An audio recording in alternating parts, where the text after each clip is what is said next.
Hey everyone, thanks for stopping in. Tony here. Cheers. Tony's LPs are us. Really happy you could drop in to see my shootout. As the title indicates, of the new Van Morrison Rhino reissue on the High Fidelity series. This is the number 2 rock album. Here's the Obi. Van Morrison, his band, and the Street Choir. And originally in the UK, the title was ablazed across the cover, as was on the CD and probably the cassette or tape. But in the US, there was no name on top. I'm thinking there was a hype on the shrink that record buyers could thumb through and see that was a Van Morrison record. Um, he wasn't happy with the jacket. He had indicated that the outfit he had on made him look like a hippie, so he just picked it up and wore it when he was up in New York, but that wasn't his thing. So I wasn't happy about that. I don't think he was happy about the gatefold inside the photos. Janet is given credit. I believe it was his girlfriend or his wife at the time. And I don't think he was happy about the layout. He basically left the creative process to someone else. He was going back out on tour or doing something in studio, and he gave it to a collaborator. I don't think he was real happy about that. He wasn't happy about the title. His original title was Virgo's Fool, which is a reference to a song on the track called Virgo's Clown. And he wasn't happy about that. That was done without his consent. And, later on, he left Warner. He went on did his own thing, and he's still recording, still putting out records today. I believe there's got to be over 30 Van Morrison records in print, a lot of independent. I'm going to do a little video on what I have on Van. I have quite a bit of his CDs that I don't have on record. So I think I'm going to try to do that now that he's coming into focus because of this reissue. I'll just give you my process on how I review. What I did was I cleaned both records. I had the OG record that I have here, my friend Don, which is a near mint copy. Very nice. No anomalies at all. Just a little bit of hiss in the second track, side one, which is a very soft track to start out with, Crazy Face, and then it builds, and you don't get that. I detected a little bit of that on the reissue, so it could be something that was on the tape. It's a lot less on the reissue than on the OG, but this OG is mint, near mint. I don't call anything mint unless it's brand new. I was just going to go over the dead wax, which I thought some of you may want to know. What was the original dead wax? It was an RS inside, RS 1884 39780-3A, which I guess corresponds with side A. But what was interesting, it was at sterling, because the original tapes were cut at sterling. So I have a sterling from Don, which is great. Side 2 was more interesting. Side 2 was WS 1884 39781-1 sterling, but it was also etched RL.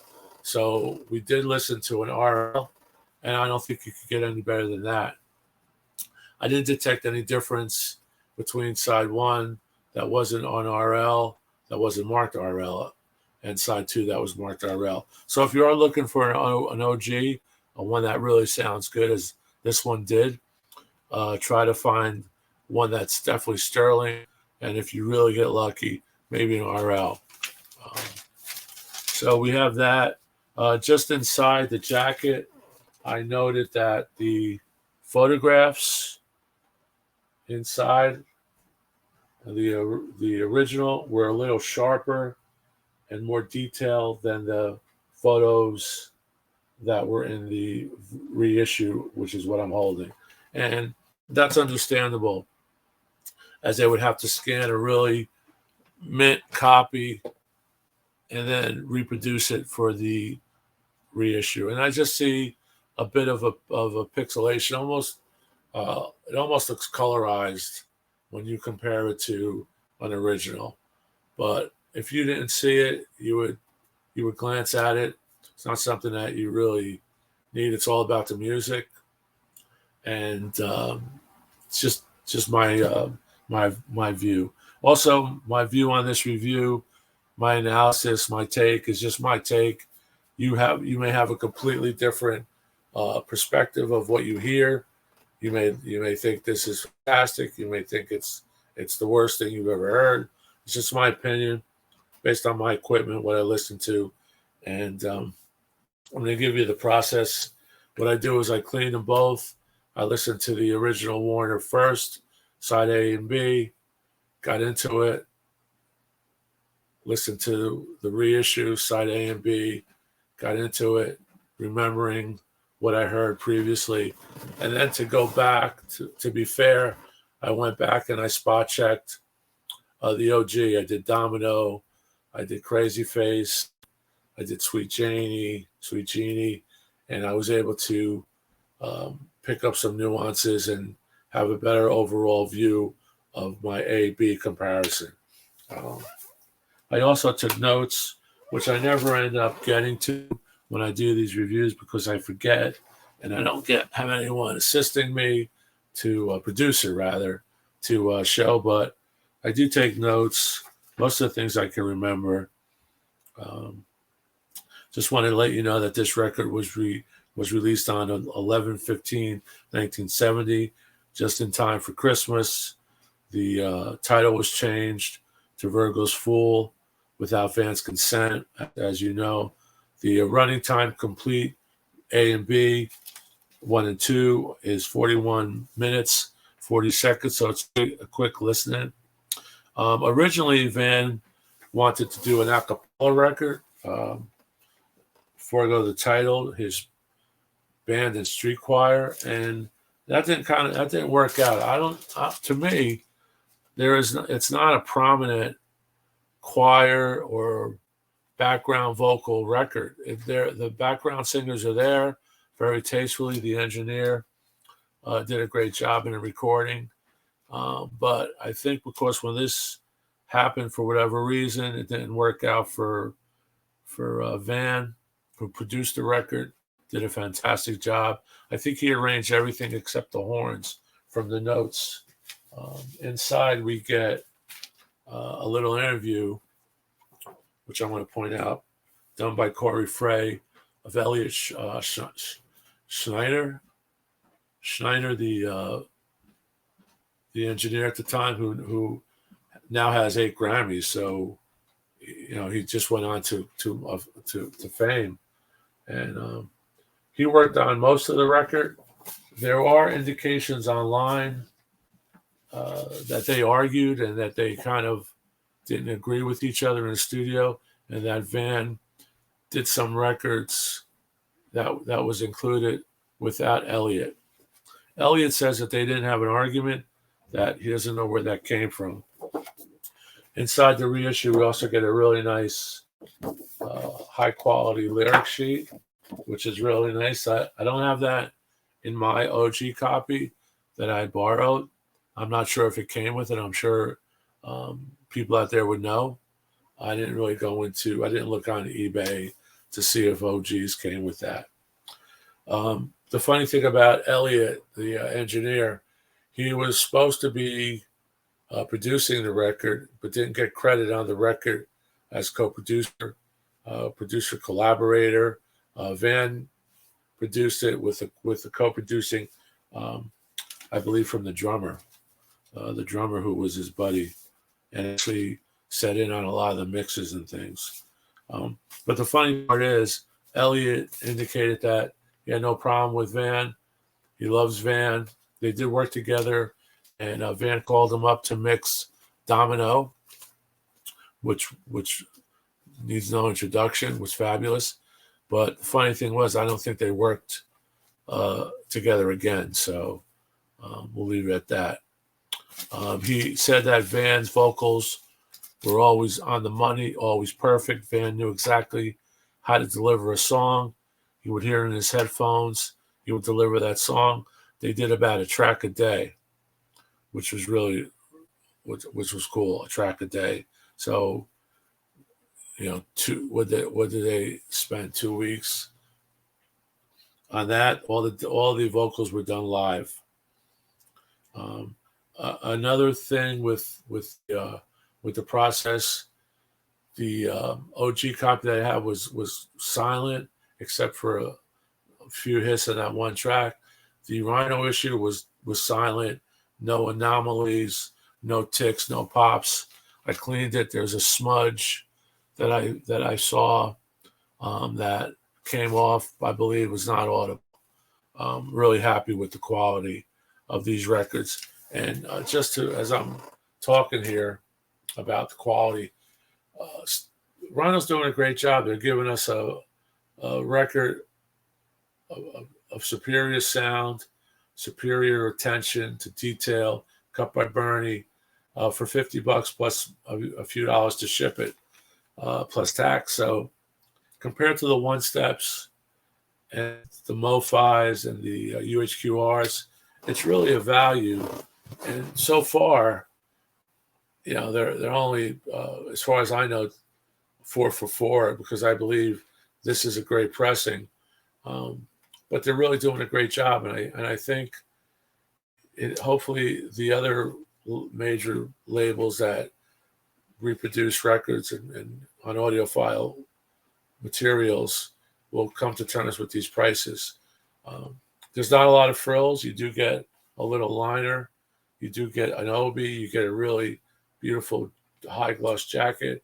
Do we really need the big boxes that we get with a one step or that we get a UHQR? Do we really need a 45 RPM? The MoFis are 45, so you got to spend more. And there is a difference in the sonics, but these are really good for the money. And if you were to look for a really clean record of this Van Morrison album, or say the Cars self-titled, you'd probably have to spend $30 more dollars to get an excellent to a near mint copy, if you could find one with a nice jacket. Where here you spend a little bit more, and you're going to get almost a perfect copy. So that leaves a lot to think about. And I just want to say to people at Rhino, great job, so far. So I got I got my notes. I'm going to go over my assessment of the record, which is what you're here for. What I do is when I first listen to these, I do a kind of a spreadsheet. As you can see there, that's an overall sheet of instruments. And I have the drums right behind Van Morrison, who's in the middle. Bass is underlining the bottom, left to right. I have horns on the right. I have sax on the right. I have guitar on the right. I have background singers, depending on the song, left and right, center. One track has the mandolin. That is on the left. The guitar player has a mandolin.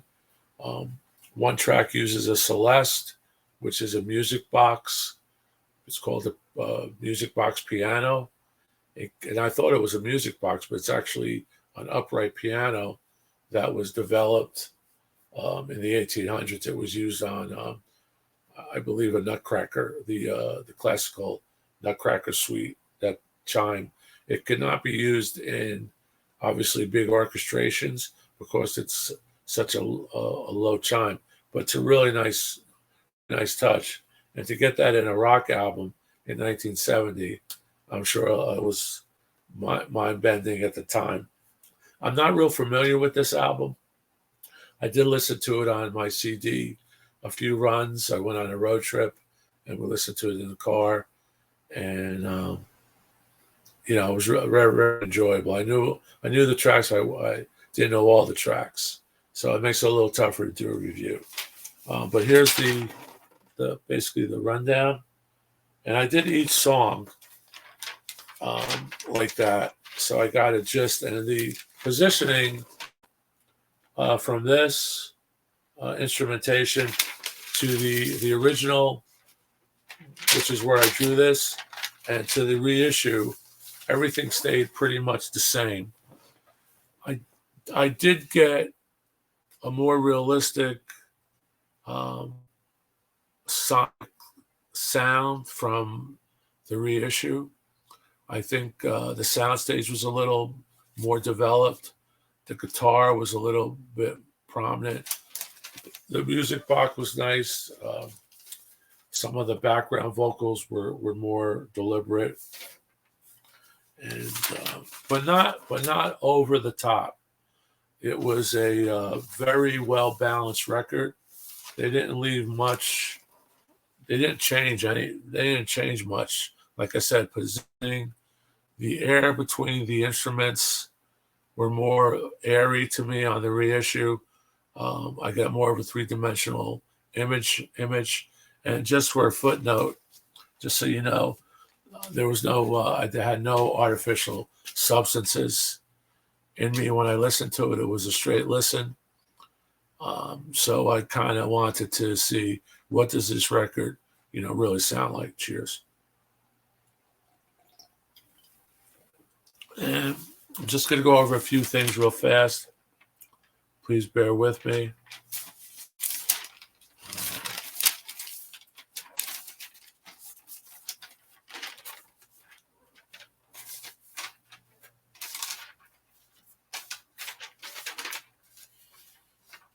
But for the money, and using tapes that were from over 50 years old, from 1970, I think it's a very impressive reissue. My OG pressing that I used sounded great, and it even sounded to me on the second, because I was more familiar with it, on the second listen to it, I got into it. But when I put on the reissue the second time around, it started to move me. I was tapping my foot.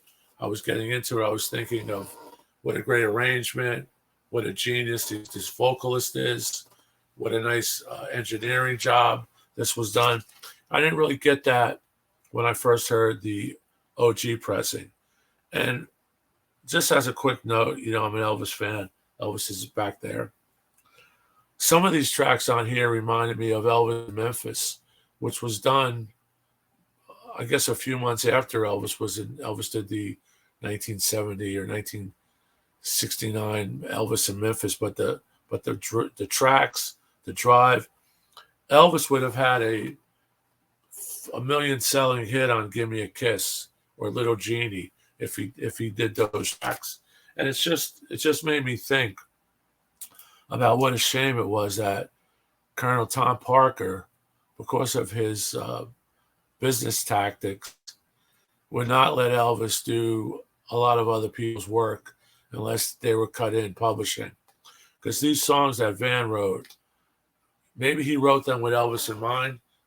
He had to be influenced by Elvis. Even the rhythm section here, they rocked, okay? Now, this is some of my impressions of the reissue. Impressive. Fuller soundstage, extreme sonics, three-dimensional, naturally balanced throughout the record. There was no pan. It wasn't a Jimi Hendrix record. There was no left to right. It was very subtle. Van was always center. The drum kit was always in the front. Sometimes the drum kit in the new one seemed to be more balanced than in the original. The studio chatter sounded better than some studio chatter. It was open. The soundstage was compressed at all. I would listen to, if I had two records to choose from, I would listen to the reissue. I would pull the reissue. This rocks more. This moved me. It's more engaging. It was a quiet pressing. There was air I'm saying all these things, but it's true. There was air between the instruments and the the members of the group and the stage, and smack in the middle were perfect vocals, and the vocals were not as bright as I thought they were in the OG, although they were really good in the OG. The acoustic guitar had a better decay and attack, more natural. There were certain songs. Let me see here if I can find. Say, "Give Me a Kiss." The boogie woogie piano, which reminded me of that when Elvis could do that song. The vocals just jumps right at you. The brushes on the drums just jump at you. On track 6 on side 1, "I'll Be Your Lover Too," the acoustic guitar was great. The echo on the vocal was a little more prominent, and the brushes again on the drums. "I've Been Working," which is Elvis could have even sung that song. I keep on going back to Elvis because I know Van was thinking of Elvis when he did this. It was really tight. "I've Been Working." The sax rocks. You could hear the wood. You could hear the drum. The drummer hit the wood. The drum kit was full. Just really cool. One adjective was just wow. Like I said, wow.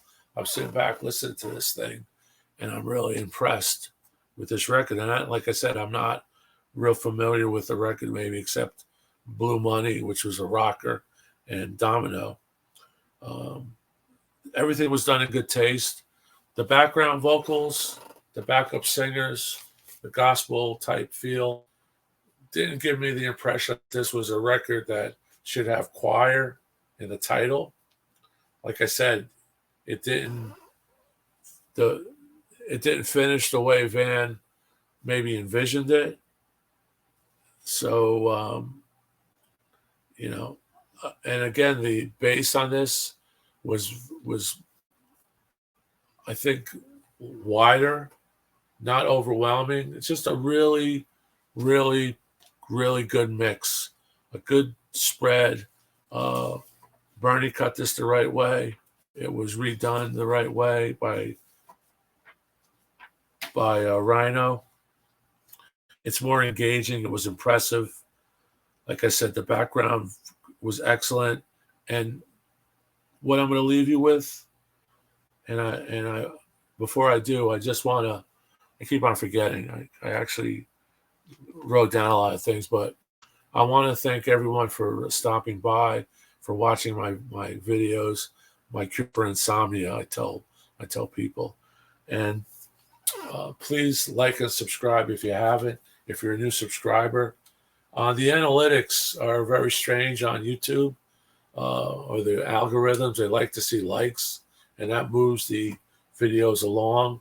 They'll spread them out more. I'll get more views. I'll get more subscriptions, and it helps the channel. We've done really well. I'm really happy about how the channel's going. I'm really into it. We've got a lot of great ideas. I was off for a few weeks and did some things on vacation, so I wasn't able to do as many talks like I'm doing now. But if I leave you with one thing, I want to thank everybody. Hope you, like I said, I hope you like these. But thanks for stopping.